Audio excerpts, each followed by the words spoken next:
and I'm going to say this right now. Williams-Brice Stadium is the most underrated environment in all of college football. Everyone likes to list all of these other places, and they are amazing. And those places, the atmosphere and the environments are unbelievable. But Williams-Brice Stadium is legit, and it gets better and better every single year. It's like a rock concert before things even get started. It is a place you have to experience once, and I wish more people talked about it on a national stage because it is electric. The energy is insane, no matter who they're playing. And I don't expect it to be anything other than that on Saturday night against SC State.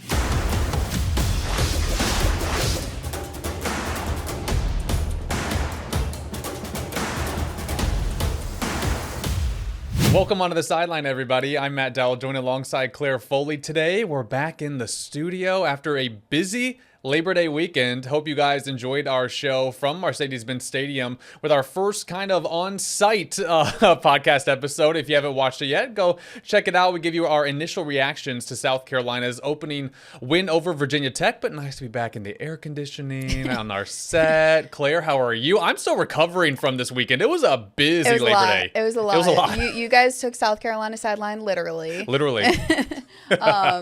But yeah, it looked like you guys had a lot of fun at Mercedes-Benz Stadium there. A lot of fun. Claire was up at Clemson for that LSU game because, newsflash everyone, we are a news station, so we do cover every team in South Carolina. We are unbiased journalists. Yeah, unbiased journalists, and we have a 30-minute sports show on TV every night on Watch Fox at 11 o'clock called Sports Zone, where we cover South Carolina, Clemson, SC State, Benedict, Allen, all the high school action.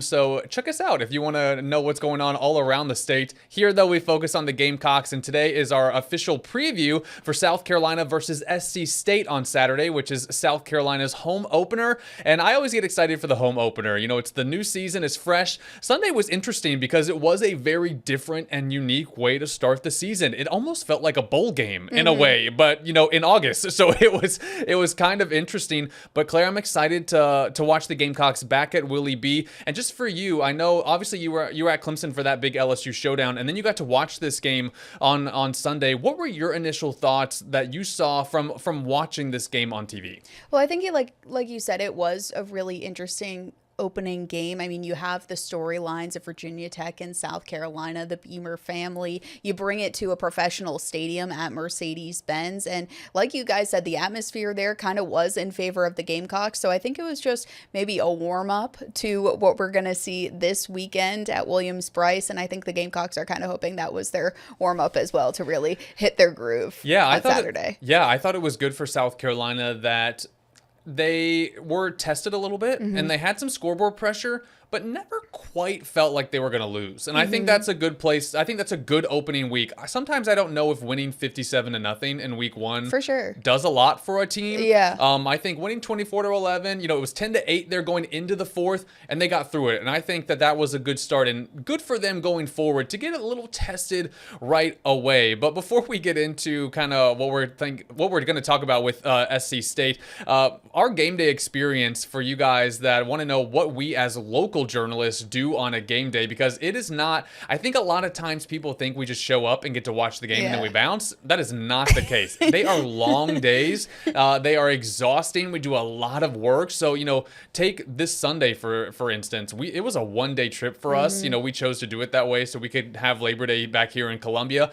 But, you know, I'm up at 6:30 in the morning. Jared and I go and we drive all 3 hours. We're there 4 hours before the game. We have the entire game. So we're doing all this pregame stuff. Then we got to shoot the game, watch the game, get it ready for TV. Then we got to go to press, and then we got to do all of our digital stuff and our stuff for TV. By the time we were done, it was 11 p.m. Then you got to drive back 3 hours. Right. Didn't go to bed till like 4. So it's a 21-hour day. And that's a very, you know, unique case. You know, on a normal game day like Saturday, I'm going to get there maybe 3 o'clock, and then we're going to be there till maybe 1, 2 in the morning. So it's a long day. It's a very physical day. I mean, you know, too. I mean, we are running all over the place. We got cameras, phones. I've been sore since Saturday, to be honest. And like, I like to think of myself as a pretty fit person, but think about it. So like you just said, you're working, say, 8 hours just until the game ends. And then for us, that's really kind of when our job starts. That's when we have to start putting stuff actually together for the show. And so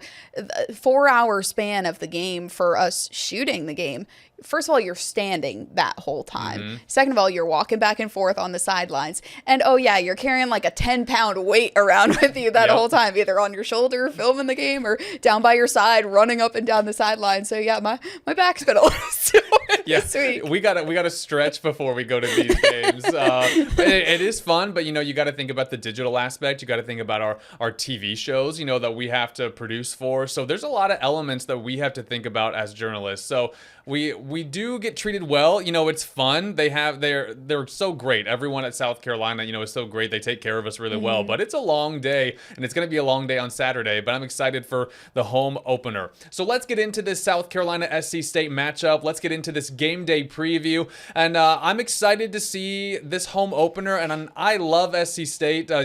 We have the unique opportunity in this matchup that we cover both of these teams. So, usually on these game day previews, we're going to have an analyst or a journalist or someone from the opponent and their perspective on our podcast. But this week we are the journalists that cover SC State, so we're gonna get you covered on both of these teams. But let's start with the Gamecocks, Claire, because there was a lot of good on Sunday. There was some bad. There was some ugly, as you expect in week one. Sure. I think expectations. Some people want their teams to come out and just look like a national championship contender right away. I'm one, I don't think that's ever realistic for a lot of teams. Even in, these big top 10 showdowns, Texas, Ohio State, LSU, Clemson, they all had flaws. They all had things they need to work on going forward. And I think that's okay for every team to not be perfect in week one. But let's talk about what we want to see from South Carolina in this week 2 matchup. A matchup that's going to be more comfortable for them, a matchup in which they are going to be the big favorites. I think the big question marks or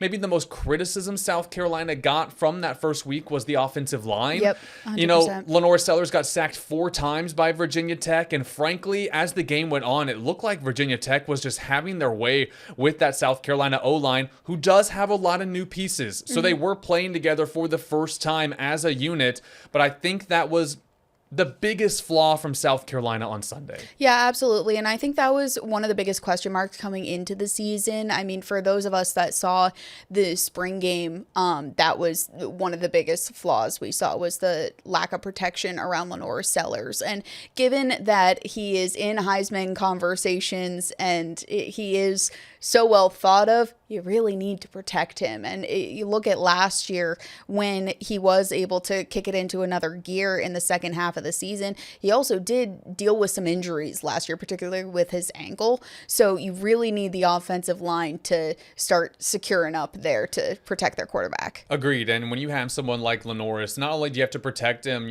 from a game perspective, but you don't want him to get hurt at any point in this season. And he did get hurt last season. He had a couple of injuries that took him out for, a half or a game or whatever it was. So you don't want that to happen again when he is the focus of this offense. And there was a big difference in those games when he did have to come out, whether it was for a couple drives, whether it was for a quarter, a half. There was a difference when Lenore Sellers was not on the field. I mean, you think about that LSU game last year. That second half game completely changed when Lenoris was not in. So the O-line has got to find a way to take care of Lenoris better. And maybe in a way it's good that it was so obvious in this first week that the O-line was struggling, because maybe it's the red flags are up right away for South Carolina and their staff, that is something they have to give attention to going into this week. And I think this is a good week for them to get better against SC State. The other thing that I thought watching was the secondary. I thought they got exposed a little bit by Virginia Tech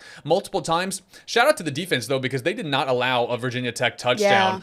So it was a good overall day for South Carolina's defense. I thought the D-line looked pretty good for week one. The secondary, though, just got exposed a couple of times on big plays from the Hokies. But Claire, for some reason, I'm not as concerned about the secondary as I am the O-line. I think what we saw from the secondary on Sunday can be fixed pretty quickly, and those are things that I think they're going to adjust to. The O-line, though, is something that I think maybe is going to be a bigger concern when you look at the season overall and as the season goes on, but I expect the secondary to get it together quicker than maybe the O-line is going to. Yeah, I think that's one of those things where it's just like the beginning of the season, working some kinks out. There are certain things that you can't fully simulate in practice. And obviously your defense isn't going to go 100% strength against your offense in preseason practices. And that's where some coaches have been critical that college football doesn't have preseason games. You can't really get a full judge of what your team's capability is until that week 1 when it counts. And especially in college football, and maybe a little less so now than in previous years, but any one loss can be the end of playoff hopes for a team. So I do think that is more so a thing that'll come with just reps and full speed play. Agreed. And I think now that's kind of the negative thoughts, but let's be positive. Let's talk about the things that we love that we saw from South Carolina on Sunday that we want to see more of. And I think the first is the Lenora Sellers Nick Harbor connection because it was pretty electric. I know that there was the controversy over was that a catch? Was it a touchdown? And, you all have opinions on that. We heard from the Gamecocks. We gave our opinions in the last episode. So if you're still upset about it, I understand. But they did get their look back a little bit in that fourth quarter with that 64-yard touchdown from Sellers to Harbor. Claire, if this is a connection that's going to keep happening going forward, I mean, electric. That place went insane on Sunday, and if it happens at Willie B, man. But I hope we see that a lot more this season. Nick Harbor is such a weapon. I mean, you have to remember he's literally an Olympian. Yeah. Like, his speed is of the best in the entire world. And so to have that in your tool belt, in your toolbox for a football team, it's intangible. There's nothing that you can do as a team necessarily to compete with an Olympian on the field. But what I also really liked about Lenora Sellers is something I really saw out of him last year was you could see the inexperience in him last year, especially when it came under pressure. You could almost kind of see it in his eyes when he would get overwhelmed by not having that protection. Obviously, we saw that protection might be an issue, at least for now, with this team. But I think he is much more in a veteran mindset than he was in year 1 last year. 100%. And I think, week 1, we saw the inexperience right away against Old Dominion. I thought he looked very poised against Virginia Tech, and that was a word that Shane Beamer used going into Virginia Tech was poise. He wanted his team as a whole to look poised in the big moments, and that really starts with Lenora Sellers. But also, going back to Nick Harbor, y'all, that man is fast.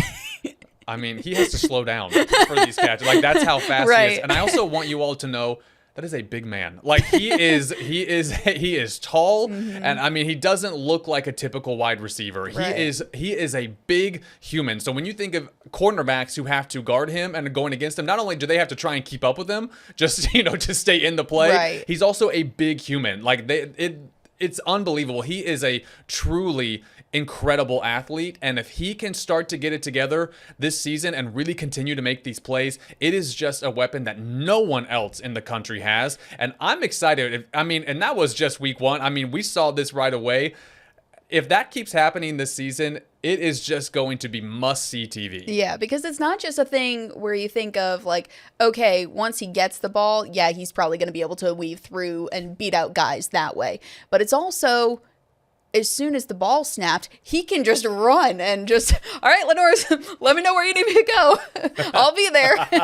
And he did talk about before the season that because he's only focusing on football right now, he did have a lot more time to prepare for the season. And I thought it was pretty noticeable right away. I thought he looked way more comfortable. He said his attention and his time just wasn't split, the way it has been. He got to fully focus. And I do think that is going to be huge for Nick Harbor going into this season, because we've all been waiting for that big moment. We've said it on this podcast. Will Nick Harbor have his breakout moment this year? And I think that was it on Sunday. And now I think the rest of the country is like, okay, how do we defend this guy? Well, can you even think about what the difference would be in terms of physical weight training as a football player compared to a sprinter? Yeah, completely different. Completely different. Like, obviously, you have that base of, like, needing to be in the weight room and needing to be strong to run fast, but it's not just running fast in football. You also need to protect your body and the way you're moving different. You're not just running in a straight line. You have to defend off other players who are coming at you with full speed and full strength. And so I think, like you said, you can see how in the training it's like how it would be night and day, just being able to focus on one sort of thing without in the back of your mind having to think, oh, but I can't get too big that it's going to hurt me in the spring.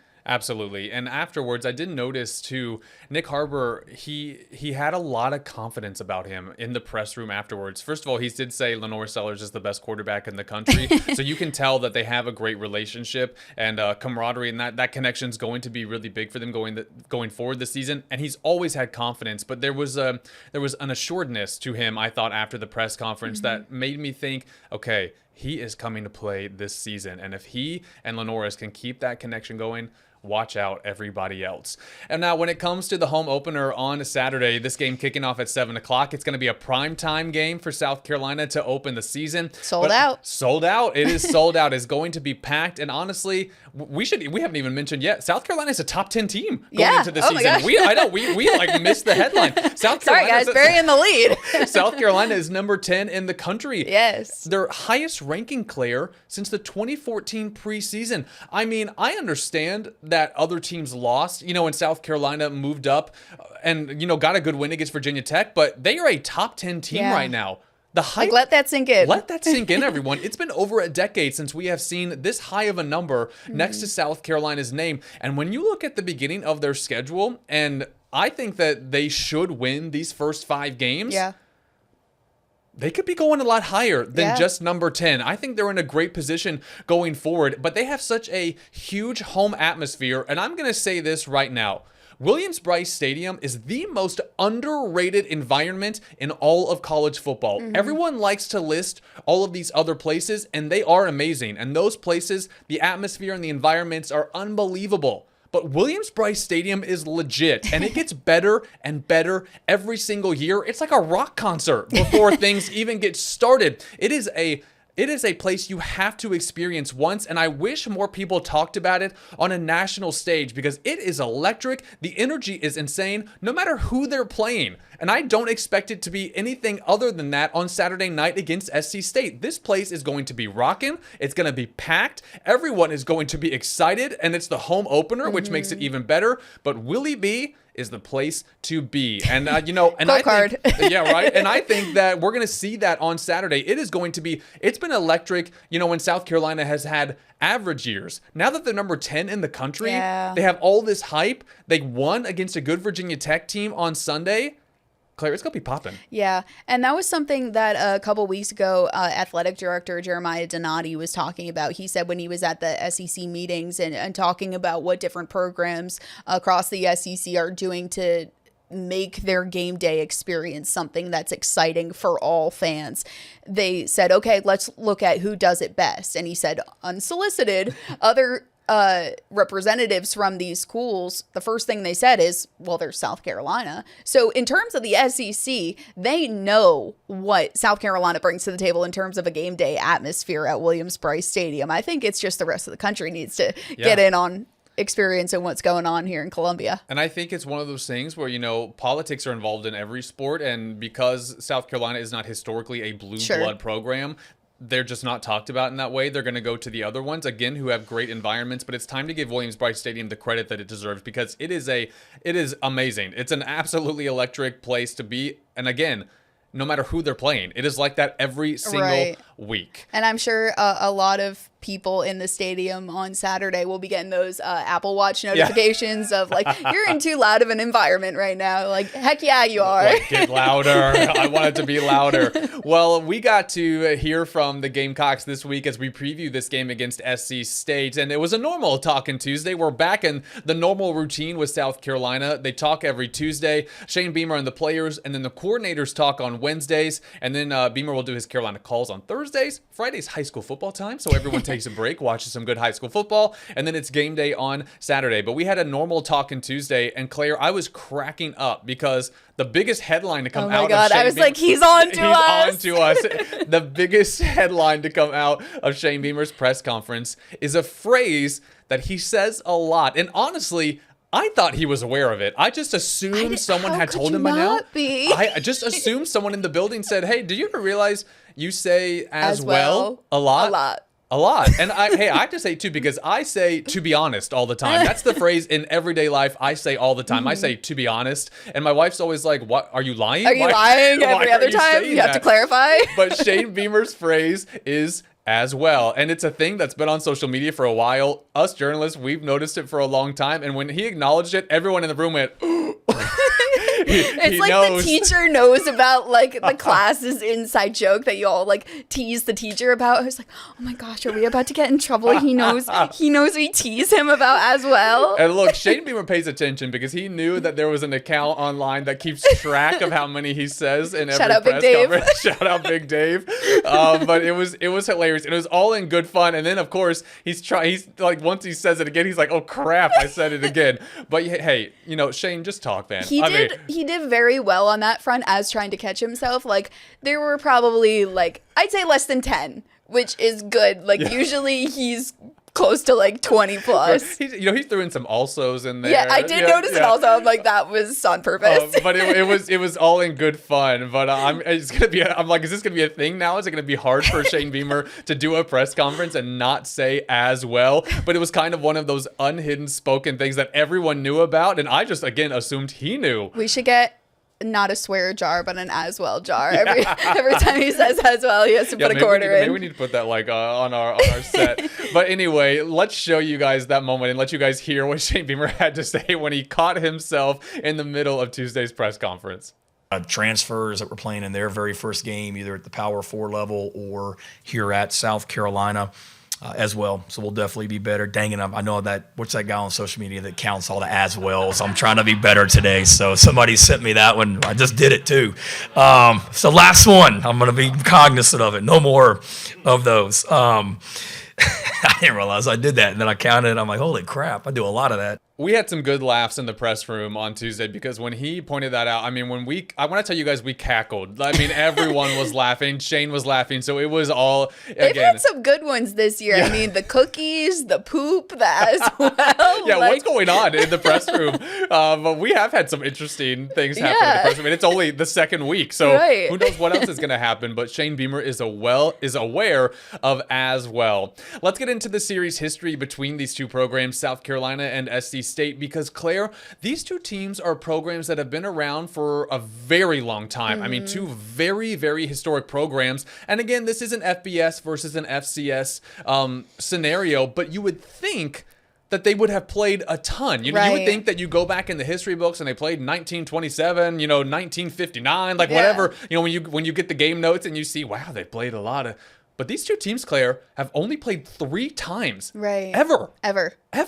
And I was shocked when I saw that. And for people out of state who don't realize, Orangeburg, where South Carolina State is an hour away. Yeah, at most. Yeah, it's not far from here. Not far. I mean, we go there all the time for, their press conferences, their games. We cover them. It's a very easy drive, just right on down the interstate. Right. So SC State is not far. So when I saw that they've only played 3 times, I was stunned. But as you would imagine, South Carolina has really owned this matchup. Yeah. They are 3-0 against the Bulldogs. The first game, too, was 2007. So pretty recent history. I mean, I was shocked at the whole thing. But South Carolina won in 2007. They won again in 2009. And then they played 3 years ago when Buddy Pugh was the head coach for SC State. And South Carolina won that game 50-10. And that was a Shane Beamer coached Gamecock team. But the history is very few, but also very recent. And as you can imagine, South Carolina won those games convincingly, and they'll be the big favorites on Saturday. But Claire, I know you had a lot of things going into this game that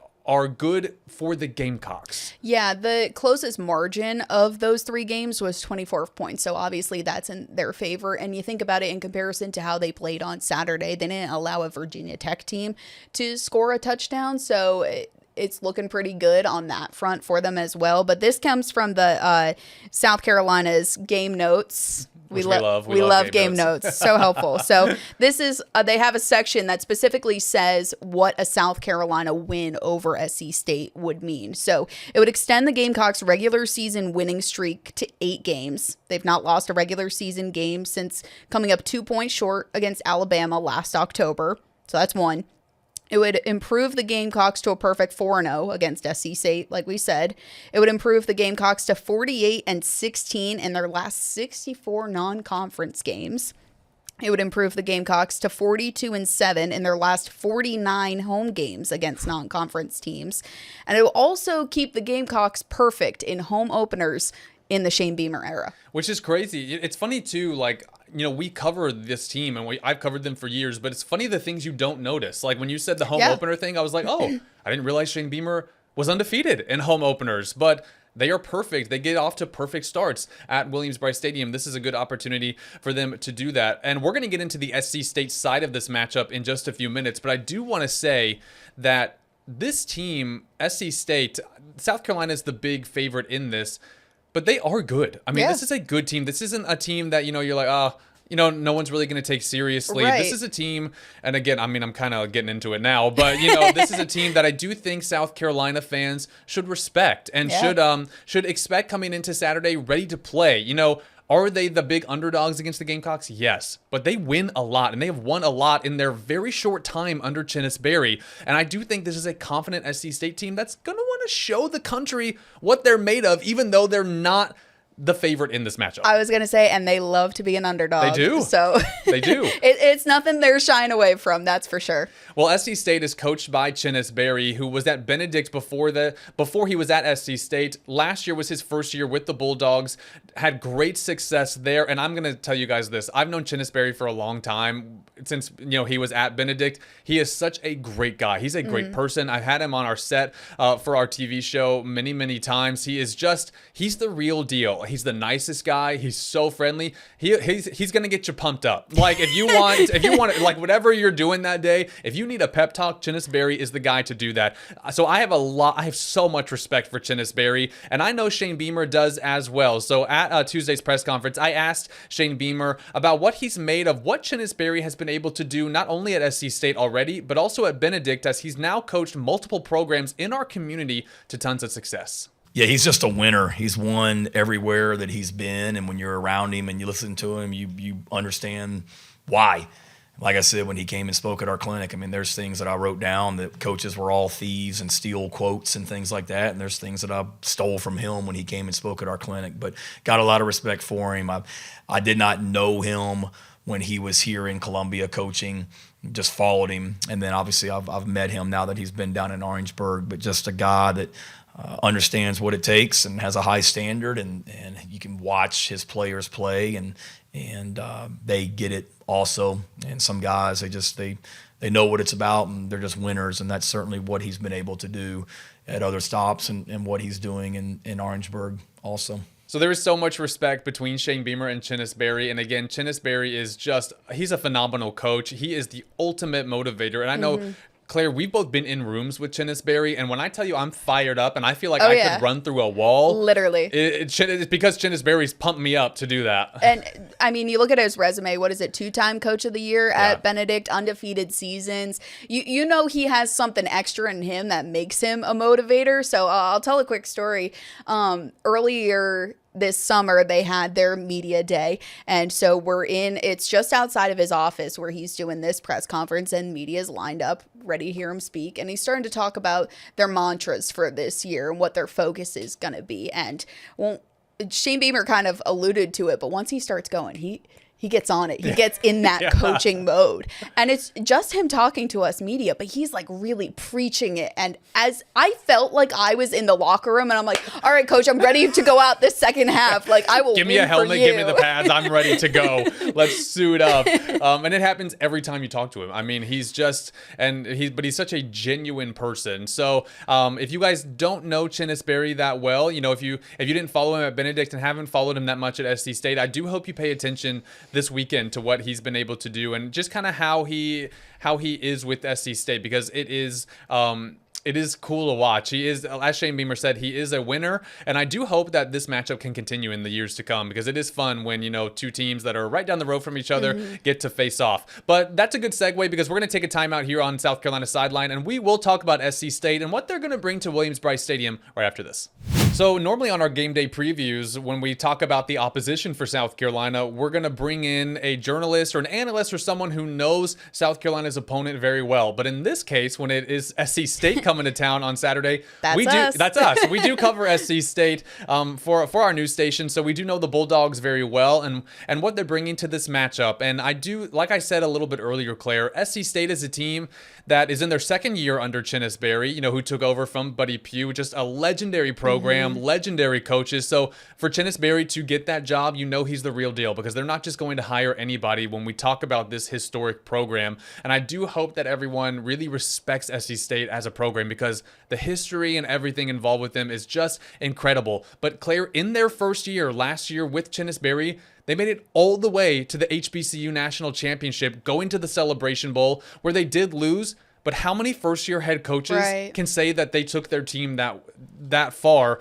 already? So they had great success last year, and then they had a pretty good opener to their season against Wofford. They hosted Wofford to open their season, and Claire, they scored a last-minute touchdown to win that game 16-15. So they are confident. They're feeling good, and they have a guy in Chinnis Berry who is an incredible leader. And yes, SC State is the underdog against the Gamecocks, and they are probably not going to win, but they're going to be ready to go, and they're going to come to play on Saturday. Yeah, it's not a fight they're backing down from, that's for sure. And like I said before about them liking being an underdog, they're going to play the entire duration of the game until that clock runs out. And you saw that in their game on Saturday, the last-minute drive to win by 1 point. Hey, it doesn't matter in the record book whether you win by 45 or you win by 1. A win's a win.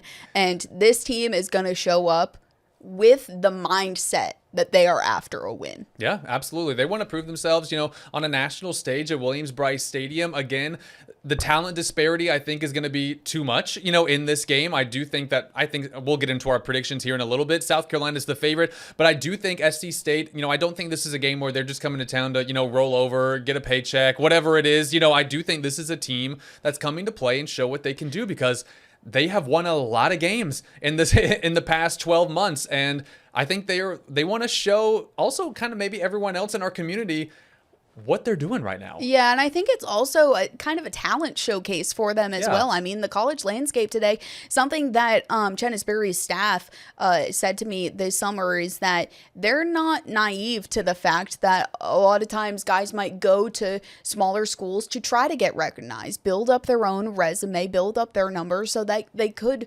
transfer. They do have dreams of going to a big school like a South Carolina, especially if they're from South Carolina. And so they also are in the business of developing them as people and players so that they can achieve what it is that they want. So that's why, too, these games are so important. It is an opportunity for these guys to prove themselves, get the community involved, see what they have going on, and it'll just be a great in-state game. It's going to be a lot of fun. I really like the in-state games because, I don't know, it kind of feels like a family reunion. I don't know. It feels like a family reunion when you got the Gamecocks and in this case, the Bulldogs coming to town. But anyway, since we are journalists that do cover both South Carolina and SC State, I do hope you guys go into this game looking forward to seeing what SC State can do, because they do have a lot of talent. And I don't think they're going to win this game, and we'll get into that in just a little bit. But I do think they're going to have a lot of success this season, and I won't be surprised if they're back in the Celebration Bowl come the end of 2025. We're going to take one more break here on South Carolina Sideline and give you guys our final thoughts and predictions as we get ready for Saturday's game day.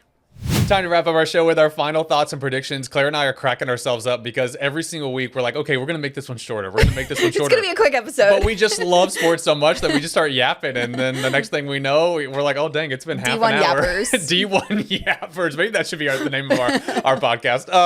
But anyway, let's give you guys our final thoughts and predictions as we get ready for South Carolina and SC State. 7 o'clock on Saturday in front of a sold-out crowd at Williams-Brice Stadium. Again, South Carolina, a top 10 team going into this game. game. Claire, let's start with, I don't know if we have any final thoughts as far as like analysis, but let's give you our predictions for Saturday's game. Claire, what do you think? I think Williams-Brice crowd is going to stay undefeated. I think they're going to bring the heat on Saturday as far as the game on the field. I'm going to go South Carolina 28-6. Oh, okay. I think that the defense for South Carolina will stay strong. Obviously, I talked about before that they held Virginia Tech to no touchdowns. I think it's going to be similar on Saturday. I don't know if they're going to go full throttle on the offense. That's why I said 28, kind of holding it back on that front. I was surprised. I was like, okay, 28. But hey, maybe they'll put another 50 spot down on them. You do wonder if this is going to be a game where maybe we see a backup quarterback come in for the first time this season. Yeah. Will Lenoris get some rest? Just to give Luke some looks. And also, I think because of Lenoris maybe having some injury troubles last year, maybe you limit him a little bit where you need him to, but maybe not. Maybe just let him go for it. Yeah, we actually didn't talk about that. It will be interesting to see if we get our first look at the second, third units and see if they get some good minutes out on the field. I am going to go a little more cutthroat on my prediction. I have to say, too, last week with Virginia Tech, I predicted 24-14 for South Carolina to win. So I was pretty close. I was pretty close on that one. I'm going to go 49-7. I'm sorry, Chinnisberry. I know. He's going to be texting you. I know. Please don't text me. Don't get mad. But I do think South Carolina is going to roll in this game. I think that we're going to see everything click a little bit better than we did in week one. I think the talent disparity is just going to be too much. It was 50-10 3 years ago. So I'm kind of sticking in that same range. So I'm going to go 49-7 South Carolina. And I think they're going to roll to a 2-0 record on the season. So yeah, I know. Anyway, but I'm looking forward to a good game. Though. I'm really, really excited to watch. I'm excited to see maybe some adjustments, improvements South Carolina has. And again, I'm excited for everyone to see SC State at Willie B. It'll be a really, really fun game and a fun environment with South Carolina as the heavy favorites. She's Claire Foley. I'm Matt Dowell. Thank you guys as always for watching and listening. Let us know in the comments your thoughts and predictions on this game. Final scores. What are your predictions? What do you want to see from South Carolina? Let us know in the comments. Again, kickoff is at 7 o'clock. And as always, like, subscribe, comment, follow us, and all that good stuff. And we will have an instant reaction episode from Williams-Brice Stadium as soon as the game is over. Again, she's Claire. I'm Matt. We'll see you next time here on South Carolina Sideline.